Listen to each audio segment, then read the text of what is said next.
OH.Report video podcast. My name is Brian Skoronsky, and here's what you can expect coming up on today's show. I think definitely a lot of laughs. You know, we're a pretty funny, jubilant group of guys. Maybe a few tears. We do have to talk about the Browns a little bit later in the show, but definitely a whole lot of gas bagging from some semi-intelligent people right here, all part of the OH.Report crew. Let's meet the squad. We'll begin with, how about Big League Berardi over here looking real sharp? And Victory Monday, my friend. yeah, actually didn't come in with the shaker bottle today, had a milkshake, so tell us about the occasion. Well, I mean, coming off of a big victory in overtime on Sunday Night Football to, not alone in the basement anymore. We're tied, with the Browns at 3-3, 2 games out of first place. I know Hayden and myself, want to get a little jazzed up, little nice dress here. And a nice dress? Is that what he said? Nicely dressed up here, yeah. I got you. All right, speaking of Hayden, how about Mr. Hayden Gray here, who always seems to get picked on by everybody. You can't really figure out why. Feel free to throw some shade back at him if you want. I sniped him. I only have Reese cups over here, which they'd probably enjoy if I did throw at them, so I'm going to keep them over here. Nothing to retaliate with. Yeah, I think that's a definite that they would enjoy that. So hold back on the candy, keep them on our table. And let's go ahead and throw it over to G-Man and Storm. How about our version of Porky and Petunia Pig? What's bacon, boys? Not the Lions. Vikings big dub, baby. Let's go. I gave G a jacket to put on with Victory Blazer, but I guess he didn't want to wear it because he was afraid he'd rip it. I think it was kind of like a Chris Farley and Tommy Boy type of situation where just a little tight. Yeah, little tight on the shoulders. Story of my life. Little large over here. Yeah. Too big for their own good. All right, guys. Since we are live on the Facebook and the YouTubes, I would love for you to comment below if you're watching and tell us where we're right, where we're wrong, if we're dumb, if you hate the Steelers. We want to hear all of that. Let's begin today's conversation with the regular season almost being over in high school football, guys. So, we've got a lot of data about some area teams and definitely the leagues from top to bottom. So my question for each of you is, which area conference for high school football that we cover from top to bottom is the absolute best? Who has the best collection of talent? We'll begin with you two over here. I'll let you go first on this one, Garrett. Well, I'm going to go with the Firelands Conference. Now, most of you are going to say, well, it's because of Crestview, but it's really some of the teams that are below them. They have 4 teams who sit at least 500 and above, plus the only undefeated team in the area, obviously Crestview, and I believe the best team in the area. And obviously the powerhouse St. Paul. They got beat by Crestview, but they're still going to do some damage in the postseason. And even a few of the bottom, couple of the schools, they still have a few wins too. South Central with 3 wins, Mapleton with 3 wins, and Monroeville with 3 wins as well. So I think Firelands Conference from top to bottom is the best conference in the area at the moment. And I'm going to agree with you, Garrett. And my reason is because of Crestview. I think Crestview is one of the best teams, not only in the area, but in the state right now. And they just knocked off St. Paul, who is also very good. So a lot of powerhouse schools sitting atop the Firelands Conference and a lot of winning going on over there in the Firelands. Is this going to be like a family show today? Are we all in agreement? What do you got for me, Trav? I mean, my other nickname is K-Mac Trav, right? Oh, I went back and forth between the Yeah, K-Mac and the Trav. Firelands Conference. The K-Mac this year, because New London is not playing 11-man football, they would have been, equal with the amount of people in the K-Mac. But right now, K-Mac 38-30, Firelands Conference 35-24. You take the last place team out of the K-Mac, New London probably would have been the last place team in the Firelands. They would have had a 1-game advantage on the Firelands. They would have finished 36-23. Firelands are 35-24. The K-Mac, 6 teams currently in the playoffs. Same for the Firelands Conference. K-Mac, 4 teams playing for a home game. Firelands, 3 teams playing for a home game. And both sides have 2 teams playing for 2 home games. So I'm going a little bit of an advantage there for the K-Mac. You have Northmore, you have East Knox, you have Highland, 3 of the top teams. But then you have 2 state-ranked teams in the Firelands Conference with Crestview, the number 5 team in Division 6, and then St. Paul, the number 6 team in Division 7. So it was close, but I'm going K-Mac.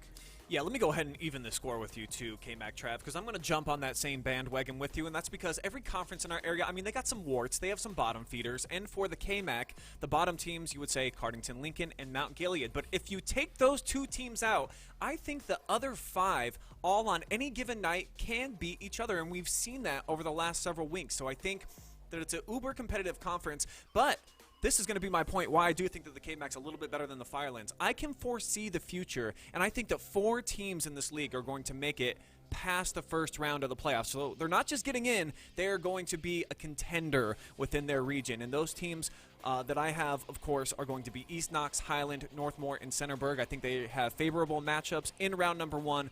Probably will still be playing after the first weekend. So. And then you have Danville and Fredericktown, who are starting to, get better. Danville, if they can knock off East Knox in the Devil Dog game, they always play it close, a rivalry game like that. They have a chance of, I don't know if they're going to host, but they'll at least lock up a playoff spot. Same for Fredericktown. They're right there on the bubble. They go against Centerburg. Again, it's for the trophy game, that brand new trophy that they're coming out with. But there may be 6 teams that make it into the playoffs. Now, for the Firelands Conference, there's a few teams that are sitting 15, 16, 17, so might not be as many. But just all in all, the competition with the small schools around here, KMAC, Firelands, even some of those Northern 10 schools, it's really good.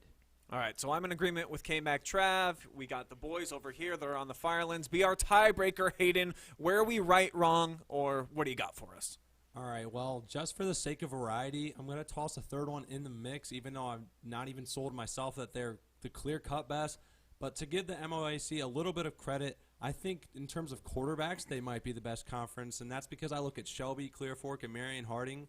So you got Marshall Shepard for Shelby, Victor Scoob, and then Brady Wink for Marion Harding. So I think that quarterback play has been really good for this conference this year. They've got some good wide receivers in this conference as well. Shelby has 2 in the top 10 in our area.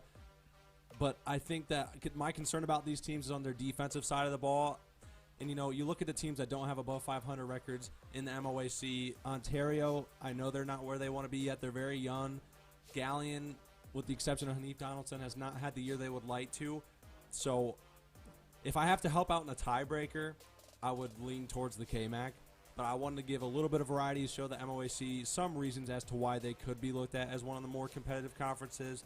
But in the tiebreaker between Firelands and KMAC, to this point in the year, I'm going to go with KMAC, even though the game Saturday absolutely showed me that even if everyone else in the Firelands was not half decent, that Crestview is legitimate. So that's where I'm going to wrap things up.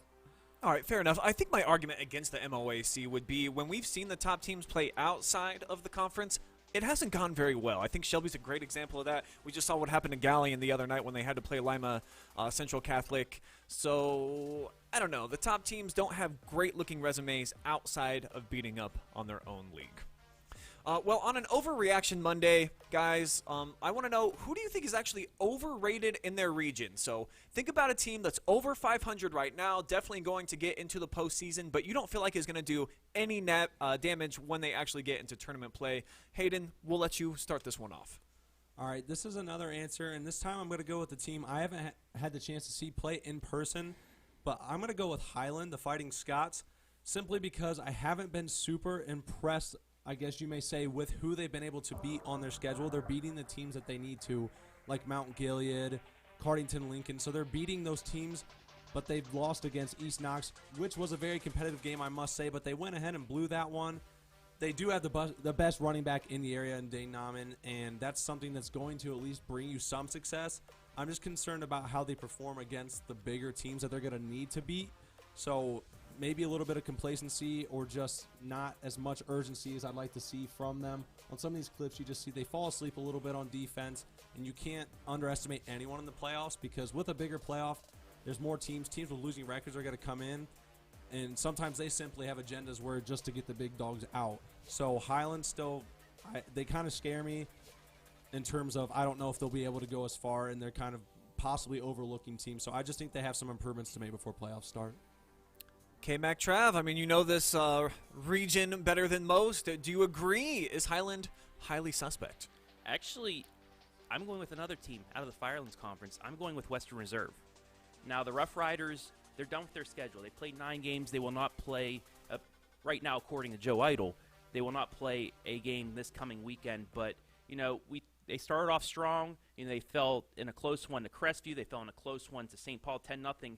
But the 3 other games out of the 4 to finish the year, they beat Mapleton only by 7.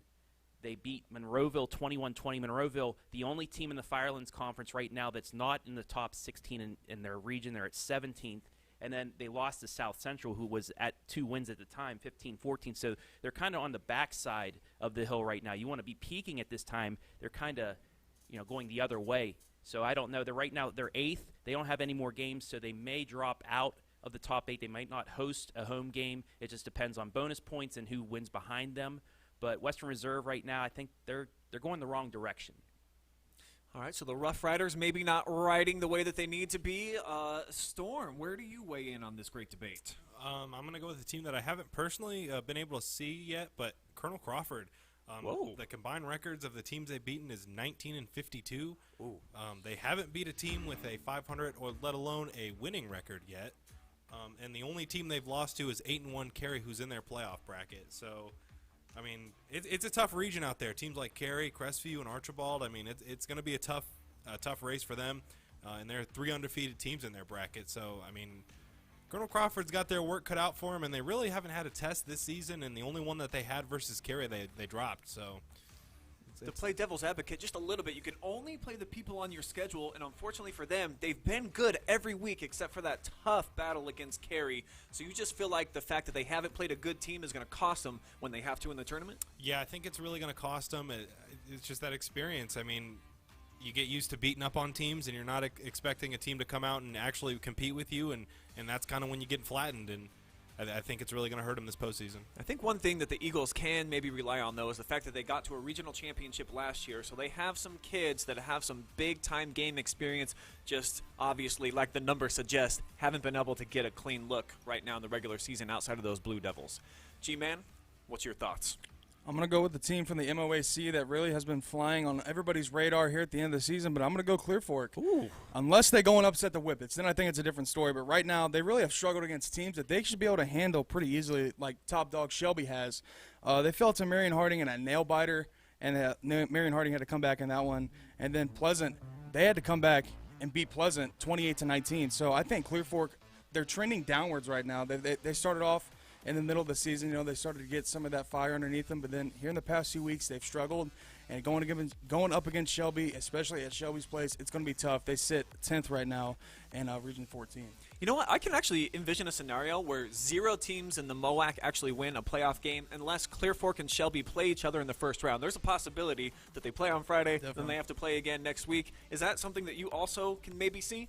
Yeah, I agree. And Shelby and Clear Fork, their resumes are not they're not up there. They've played some pretty cupcake teams, and what scares me too is Shelby, the teams that they face, the very tough teams, the teams that they're going to have to play in their region. I don't know if they're going to be able to get it done, and they sit, I believe, at 9th, just right above Clear Fork. So they're going to battle it out for a top spot, and I think whichever team gets that top spot is going to have a better shot, but I don't think it's going to be Clear Fork. You know what? I'm going to go with the team that actually just beat Clear Fork on Friday, and that is the Marion Harding Presidents. And I know that you guys love them, but let me tell you why you probably shouldn't once they get into tournament play, okay? Because they play in Division II. That's right, with the big boys, and they're in the MOAC right now, beating up on D4s and D5s, and actually not really beating up on them. They kind of had to get lucky to beat Clear Fork. I know there's that foul. I saw a bunch of tweets about it, that the folks there at the Valley were not real happy, that crazy play in the end zone. If not for that, the Colts probably get a win and are sitting pretty, would be hosting a playoff game or at least in great line for it. So they're 6-3 overall, and they're unlikely to get a home game in round 1. So to me, I don't see the Presidents getting enough points that they play a team that they can beat in the opening round. Though I do love their talent. They're a fun team to watch.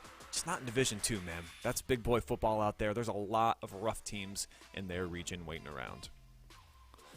All right, guys. Well, every week we pick nominees, and you decide winners right here on the OH Report for our Friday Night Phenom, as well as our top play of the week. So let's go ahead and run it back and show you who the winners were for last week from Week 8.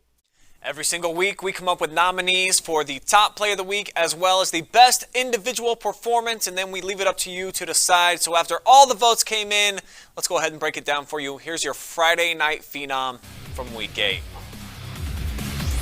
Tons of votes came in for this winner, and no surprise, it is a Centerburg Trojan and Jack Gregory, who had an unbelievable performance. Look at the cannon, look at the poise, look at the accuracy. He had a huge game against Danville, and like I said, no surprise, the Trojan Nation showed out on social media yet again, supporting their player. This quarterback in his senior season, absolutely dynamite in a big win over Danville, as the Trojans get another big performance from Jack, throwing a couple of touchdowns in the process. We also had 6 nominees for you guys this week for the top play of the week, and it wasn't easy to decide, but this is what you came up with as the best of the best. We're going to take you out to Scott Bailey Memorial Field where they played on it for the very first time ever. And how about the pass from Hayden Kuhn to Gabe Smedley? Got both feet in the corner of the end zone. Amazing connection right here from the junior quarterback to his favorite target. Both feet getting down in the corner of the end zone. So that is your top play of the week from week number 8. So some more impressive performances, of course, right there, including by you, the fans, that you vote every single week. So we appreciate you weighing in and picking our top play and our phenom from week number 8. Now it's time to turn the page. Let's move on to week number 9. Here are your nominees for the Friday Night Phenoms presented by MTD Products in Shelby. We begin with a flat-out gargantuan performance in a big-time rivalry game. That's right, the little engine that can, Connor Morris, 40 carries. He got into the end zone 3 times, almost broke 2 bills on the night. G-Man, you saw it with your own eyes. This kid was the most electric player on the football field against St. Paul. This Cougar's the real deal. He's typically the best player to step on the field whenever the Cougars hide out on Friday or Saturday night. This dude lives in the end zone. We talked about it all broadcast, Brian. He's the definition of a one-cut back. Puts his foot in the ground, hits the just a $132, but he got one into the end zone, and then he doesn't always run, but when he does, he's pretty effective. 7 carries, 53 yards for him. Just an overall game-changing type of player, Hayden, and he got it done again Friday night. Yeah, again, you see the dynamic playmaking Wow. of Peyton Lester, man. You see he shakes off 4 or 5 different guys and still gets back to the line of scrimmage. He doesn't have to put up massive numbers for them to get the job done. He's a good decision maker out there, doesn't turn the ball over, and obviously led a big comeback. You know, they were down to Highland for most of this ball game, able to come back and win by 6, and that's someone that East Knox is lucky to have making decisions for them as they move forward. Yeah, teardrop out of the sky on that one right there. Beautiful touchdown. Andrew Finello returns to the lineup and immediately making an impact for the Lucas Cubs. Every time he touched the rock, he was doing something great. 82 yards rushing, 95 receiving, got into the end zone on a reception too, Travis. This guy really does help the pulse thump a little bit harder and louder down there in Cubs country. He is a huge difference maker for him. And you got to think, if he wasn't injured 2 weeks ago, I believe Lucas would still be undefeated. But that's all right, because Lucas still has a chance to being #1 in the region and getting 2 home games. And he's going to be one of the main reasons why they're going to be able to compete with Mogador next week. A big test for the Cubs, but with Andrew Finello in the backfield, they have a chance. I think that this is a team that needs 2 quality running backs to truly be successful. He's part of that big 1-2 punch. In Orville, Sawyer Hampshire, wide receiver, had a bunch of catches on the night. 162 yards. 4 of those got into the end zone. And, oh, by the way, how about doing it defensively, too? An interception and a fumble recovery. This, checks every box on the stat sheet. Yeah, and this was coming from Andy Jardy. That was the best performance he's seen all year by a football player. And coming from Andy Jardy, that's saying something. But he was just, like you said, lights out. He went ham. 9 catches, 162, 4 touchdowns, and a couple big plays in the second half. It looked like Loudonville was going to come back and make this a game. He recovered a fumble on the goal line, and then later, as you see right here, a big interception to really set up a touchdown that broke the backs of the Redbirds. And our final nominee back on the list. Only took 1 week off. He was in hibernation, but Marshall Shepard's back, boys. 400-yard performance again, and 6 more touchdowns. It seems like he's doing that just about every time he makes it on the Countdown Storm. This guy is putting up numbers at a record pace all year long. Oh, yeah, just another typical week for Marshall Shepard. He also had 1 touchdown on with his legs as well, 2-yard run. But, I mean, this is just another week for him pretty much. Just a little break last week, like you said, but back to normal business for Marshall Shepard. Another huge performance by the senior gunslinger of the Shelby Whippets. And, just doing what he does. I don't know how else you can really say it against good competition, too. River Valley came into the game. They were right there in the middle of the pack for the MOAC, and Marshall Shepard, with a huge performance, shut him down. Make sure that you vote online each week on the YouTubes, Twitters, Facebook, and Instagram. So those were your Friday Night Phenoms, the best individual performances of the week. Now it's time to meet the nominees for the top play of the week. And here they come, some awesome plays presented by MTD Products in Shelby. And at numero uno, how about the Heart of Ohio snatching the heart of the Golden Knights fans, because Northmore unbeaten no more, folks, thanks to Tyler Johnson drag racing his way down the gridiron to score Centerburg a major road win. Speed kills, Hayden Gray. Yeah, and Marcus Cortez is one of the guys he beats on this play after the great field vision and able to kind of make a Connor Morris type one cut getting up the field, and he beat Marcus Cortez out to the end zone. That's not an easy guy to beat, and this was a huge momentum builder for them and just kept the electricity up for them all night as they beat Northmore.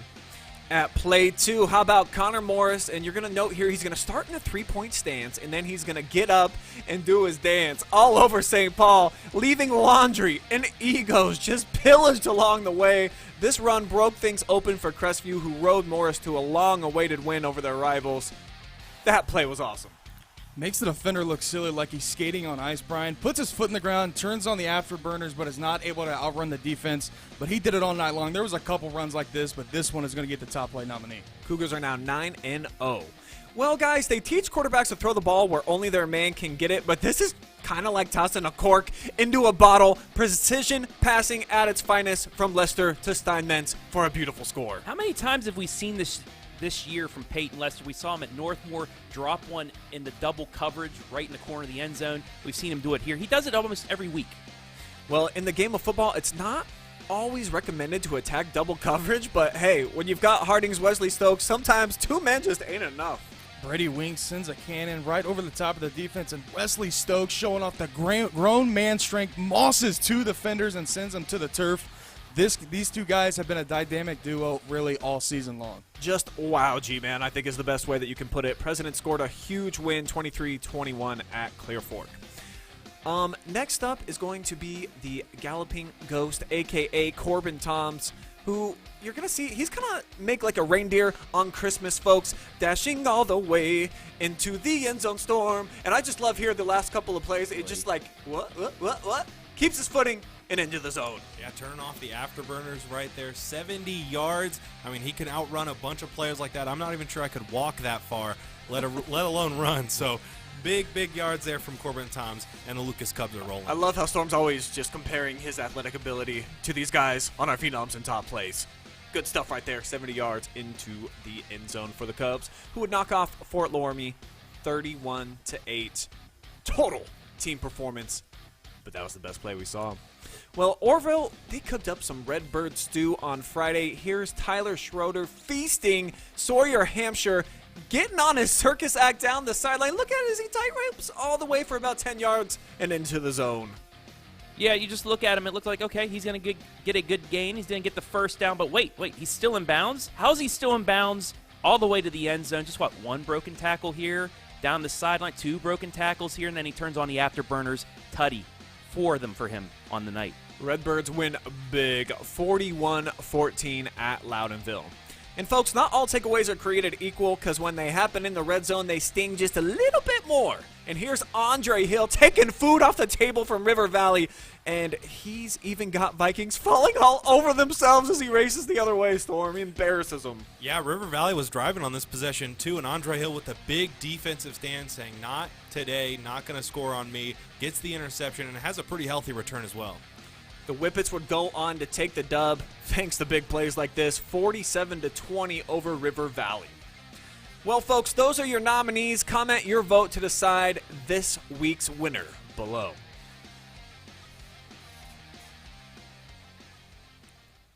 We've got tournament volleyball now, guys. It's going to get underway this week. Actually, I think even some games go down tonight, definitely tomorrow. So what I want to know from you guys, which area team do you see having the best shot at making a run to regionals?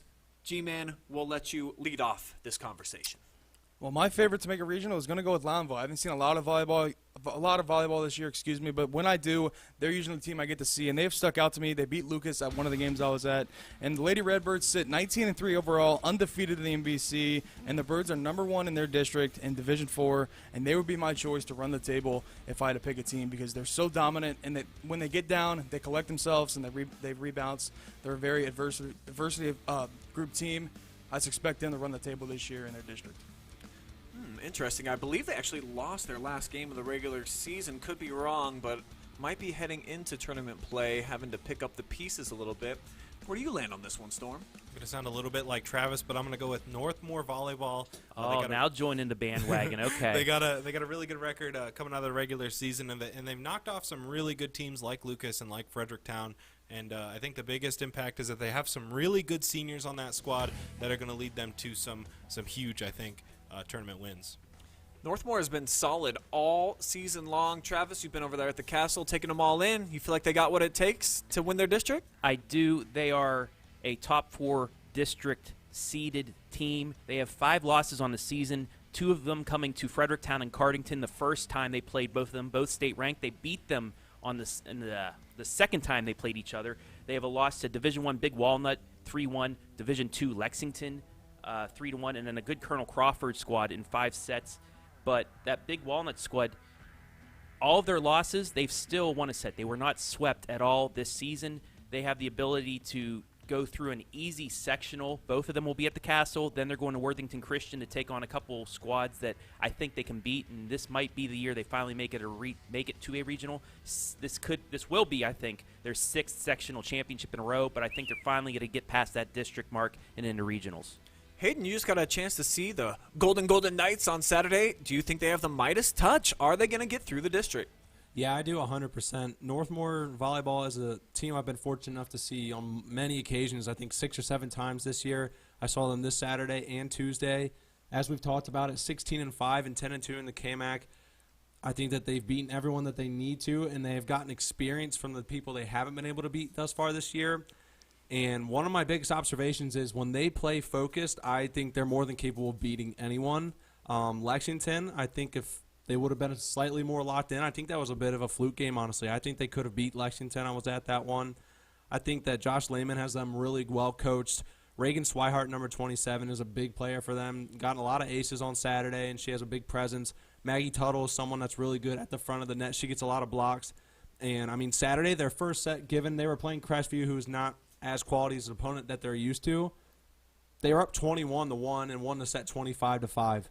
And then they won 25-10 and 25-15. So I think when they stay locked in and when they play dead 100% serious, that I wouldn't want to mess with them. I think they could beat anyone on the floor. Yeah, the Lady Knights are trouble for anybody that they're going to see in the tournament action. I'll tell you guys, though, the real answer to this question is probably Buckeye Central or Cardington Lincoln, but we haven't covered them, unfortunately, this year. I wish we could have seen you here on the OH.Report. Both of those teams, I think, are going to cakewalk into the regional. Look for them to go ahead and punch those tickets. But for me, it's a different KMAC school, guys, and I'm going to go with the Fredericktown Lady Freddies, and my reasoning being that I just like the tournament and how it all lays out for them. To win their sectional, they are going to cruise 2 sweeps in a row. They play the number 20 seed and then the number 21 seed. The biggest threat to them once they get outside of that is a team that has beat them already this season in Johnstown Monroe, but the Freddies were at least competitive in that match. They got 4 girls with over 100 kills on the season. Lindsay Bohart is a flat-out monster in the middle, so if you can get her the rock, you almost always know that it's going to end up on the other side. I think they have 4 girls, too, those kill artists that I mentioned, that are hitting over 35% on their killing strikes. So they're a deadly team. I fully expect them to be playing in the regionals when it's all said and done here in a couple of weeks. Anything else from you guys on volleyball? All right. I'm just trying to avoid the next topic, I guess. Okay. Welcome to the basement, Brian. We have name tags. I'm going to pick one of those up on my way out. Guys, let's not sugarcoat it. The Browns, they got curb stomped yesterday by the Cardinals. It was really, really bad. So Cleveland now drops to 3-3 on the season, and I think they need to just shut down the practice facility and open up an infirmary because everybody seems to be just dropping like flies for the Browns at this point. But at this time last week, even though we were coming off of a loss, I really felt like Cleveland should have been 5-0 and that we were one of the best teams, if not the best team in the AFC. I just don't know anymore. We'll let the Steelers fans start us off. Do the Browns still make the playoffs, in your opinion, Hayden?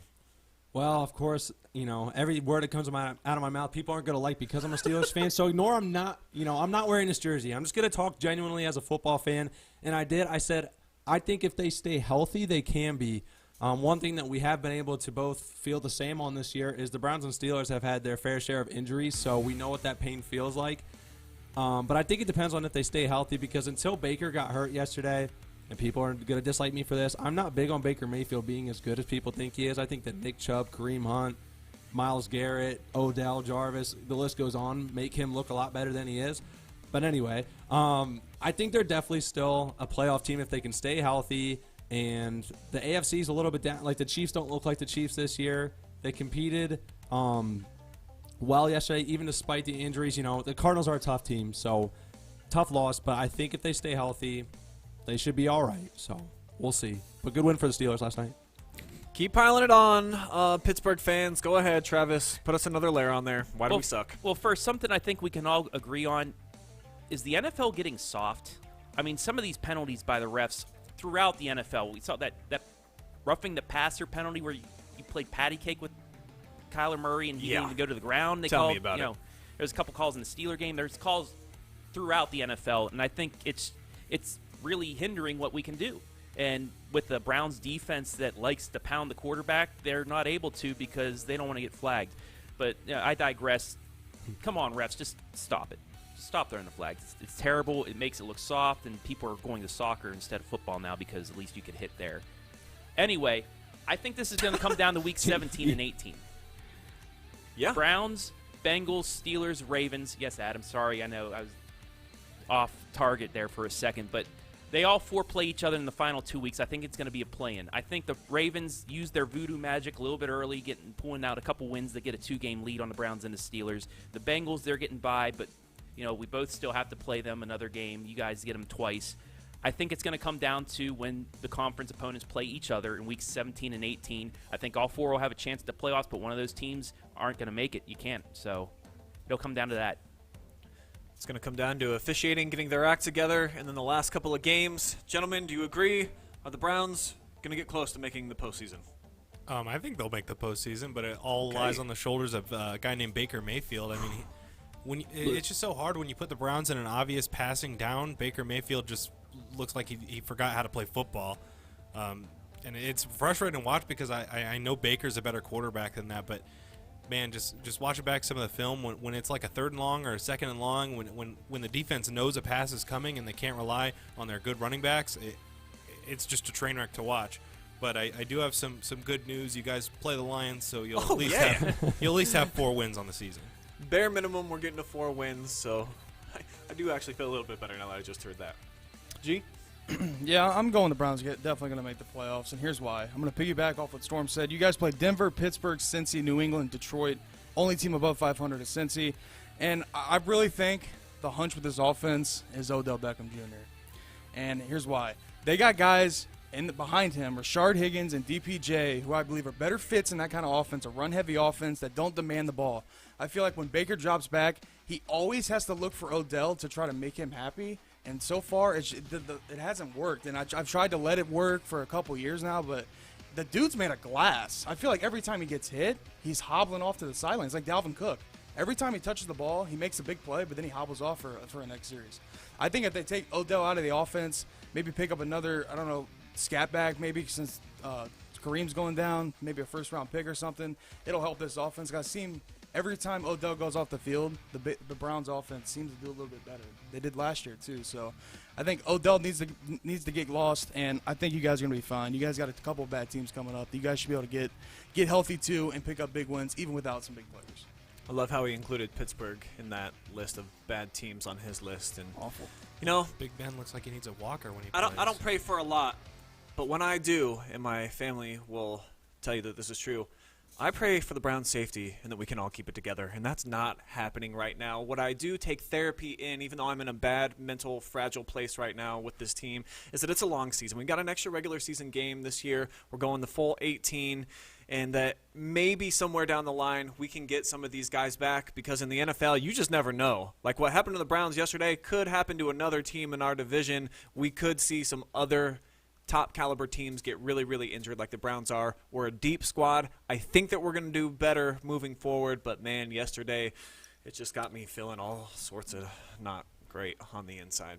All right, let's end the discussion. I think they're going to make the playoffs, hopefully, Lord. It'll be Pittsburgh. Okay, could still make the let's talk playoffs. some more high school sports, right? And do we have our list of games coming up? All right, let's show you what we got coming your way on the OH.Report this week. Let's begin with the highlight tonight. 2 Richland County teams, the TY Tigers of Mansfield, vastly improved, I might add, taking on a team that, well, has owned them probably lifetime. I doubt Mansfield's really ever beat them, but do they do it tonight, boys? G-Men and Storm are going to be there. I'm not going to say yes, but I'm not going to say no. I think it'll be a match, to say the least. We got a match coming up. Mansfield Senior appreciates the hesitation there for you. They could be playing for, a little bit of trying to knock out Ontario, maybe a little rivalry. You never know. These games, close down rivals like this, there's a little bit more juju behind those players, so they might pick up a win, but I don't know. Ontario's pretty good, man. We got our tag team on it, so you can look for highlights, an interview with the MVP of the match coming up later tonight, as well as some photos and some updates. So stay involved with the OH.Report tonight, and you'll see what's going on with that match. We got the Crestview Cougars and the Van Buren Black Knights. Girls high school soccer going down. Hayden, is this your game? Yes, this is, and I'm excited to see Crestview again. Got to see them play about a month ago against Mansfield Christian. Wasn't the match they were quite expecting to play. So I'm excited to get another shot to see them again and see how they do in the postseason and see if they're looking a little bit more on it on their own home turf this Tuesday. Yep, that's going to be coming up tomorrow, so we'll have a highlight, and all those same goodies that I just mentioned will be rolling out tomorrow night. Moving forward, how about the Lady Rams of Madison taking on the Shelby Lady Whippets, who now just in their 3rd year as a program, they've been taking some nice steps. We're going to have a highlight of this game for you guys as well, and I think that we're going to have some more action that same night. Boys high school soccer with the Ashland Arrows taking on the Clay Eagles. I really like that eagle. That's a pretty cool logo that we got going on there. So that's Wednesday and Thursday night, a couple of highlights. And then also on Thursday night, we've got some live and free volleyball coming up. Trav, you're going to be over there inside of the Cub Cave. What can you expect? What can the people expect to see from these girls going against Seneca East? Well, Lucas going against a solid Northern 10 opponent, but, the Cubs with a Grover. I mean, you have a Grover on your team, you got a chance. And I believe the Lucas Cubs are going to have a very good shot at winning a sectional championship, and you can watch that live and free on Thursday night. Let's flip the script now to Friday, and we've got a bunch of great football action coming your way. We're going to have highlights for a ton of games. This one is going to be from Trevor Phillips. 9 total games we're going to have coverage for. This one we're going to have for you with the new Freddie Berg trophy that's going to be unleashed on Friday night for the first time. That's going to be super exciting. We're also going to have a hype video that we're going to be releasing about these 2 programs and what it means playing each other. Look for that coming up on Wednesday. Next up, we've got the Shelby Whippets and Clear Fork Colts. Can Shelby win the MOAC outright, or will the Colts get a piece? Storm, you're going to be there. I'm sure you're excited for this one. I definitely am, and a Clear Fork loss last week really, really makes things interesting. Shelby with the chance to win the conference championship outright. It's going to be a heck of a game, and I'm super excited. Let's see what else we've got coming up for you on Friday night. The Devil Dog game. I'm going to be on the call for this one along with Effie James, and anytime these 2 communities get together, there's just so much buzz. I do feel like we get more messages and different comments on our threads and people emailing me about this game than any other one that we do throughout the football season. So I know for a fact that people care about the outcome of this game. Really looking forward to calling that one out there in Blue Devil country.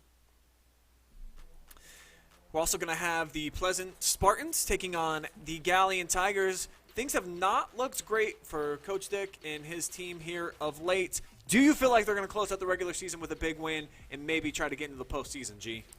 Well, right now I believe they sit 14th in their region. They're right in front of Huron, and Huron plays, I believe, Edison, who is 5-4. So Galleon, if they can win, they should definitely hold a spot either between 14, 13, or 15. And Pleasant 1-8, looking to get their second win, and the Galleon Tigers looking to go 500. We'll see what they can do on the road. All right, G-Man's going to have all the coverage for you on that game out there in Marion. Moving on, and how about the Golden Knights playing at home? They just lost there last week at the Castle. Big test with the Fighting Scots coming over to their place. I know that they're going to want to be getting healthy as they ride into tournament play. Can the Golden Knights finally win that conference championship the first time since 1982?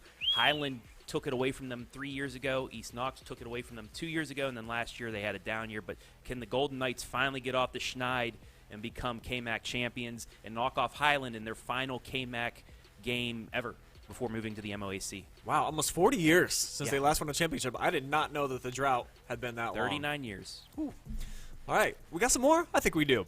How about this is probably the game of the night, at least the one that I'm most excited to see the outcome, and we're going to have a highlight of the Cubs going on the road against small school power Mogador. So it's just two sections of the state of Ohio where a small community has an amazing football team. They're going to meet on the gridiron on Friday night. That one's going to be awesome. And then we're going to have Mansfield Senior against Madison, the cross-city rivals going head-to-head. Hey, anything can happen. I think the Rams proved that last year, right, coming off of a W in this long rivalry matchup. So we'll see what happens. That's going to be our featured game of the week, so we're going to be looking for Rams fans and Tigers fans to send us in some pictures and some videos and stuff, and we're going to show them on our broadcast on Friday night. That's going to be Brian Harder, Bruce Rywick with the call on that. And the Ashland Arrows and Worcester Generals, this also, too, is just a really fun rivalry. And last year was one of the craziest games of all time. The finish of this one was, wow. Like, there's just not very many words that can describe how wild it got over that final quarter. We're going to be teaming up with a WNCO crew to bring you that one. Both of these teams right in the middle of the OCC, but it's a big one. It'll be a playing game. The winner gets into the playoffs. The loser is going to need a lot of help to get in. So, you know, I know Lexington's rooting for Worcester because Lex is in 18th, Ashland's in 17th, and then there's a team in 16th. So either Ashland or Lexington might get that playoff spot come Friday night. You might say there's a lot at stake. I think we've got one more game. All right, the Mohawk Warriors, they've been playing really well as of late. They're going to close up the regular season at home against the Winford Royals. And I talked about this on the Friday Picks game, which, by the way, at 11:30 this next week, you can watch all the highlights from each of these games. That I really like that both of these teams are finishing the season with one another because while their seasons haven't been great, I think the winner does get into the postseason. And it's another one of those situations like you were just talking about. Hey, you can play yourself in, and anything can happen when you get in tournament play. Yeah, it's the same scenario. The winner is in. The loser needs a lot of help. So that's that, folks. That's the 9 games that we got coming up for you on Friday night as well as the rest of the week. And we've got some stuff going down on Saturday, too. We don't want to talk about that yet? All right, Something we're going to I keep want that to a mention, mystery. Brian, Wednesday evening, I'm going to get on our Facebook and YouTube, and I'm going to break down the brackets, do a little bracketology. So I think you might be jumping in as well, get on the call for a little bit. But I'll be breaking down each of the regions, each of our local teams, and let you know what they have to do to get a home game, get 2 home games, or even just get into the playoffs. All right. I guess let's just go ahead, going around the room real quick. What's something fun that you're going to do this week, G? Cover high school sports. Woo! So excited. Yeah. Go Vikes, though. Gonna eat some Panda Express here in about a half hour, probably. That sounds sick. Ooh. Hayden? In terms of sports, you can tune in Wednesday at some point. We will have the updated area stat leaders for high school football, passing, rushing, and receiving. Travis and I will bring those to you. Hayden's on favorite day Wednesday. of the week. Big Mac What's your Drive. favorite day of the week? It is my favorite day of the week. It's a great day of the week, and get to spend time with K-Matt Trav. Where else would I Big rather Mac be? Trav. So Big Mac Wow. Drive. Wednesday I do like, but Thursday is going to be a really fun day for me. I got tickets to the Browns game. I haven't seen them in person yet this year, so I'm going to be bringing the good juju to take down the Denver Broncos, the team that I hate the most in the NFL. So I'm going to be out there. I'm going to be making my voice heard, making sure that the Browns get it done. We can't fall below 500. We're getting into the playoffs. Coming That's it from for a me. guy that used to be in Denver. From Big Big Mac. Mac. Denver area, I Go would ahead, say. Bob. Yeah, come on, Big Mac. We're John done. Elway.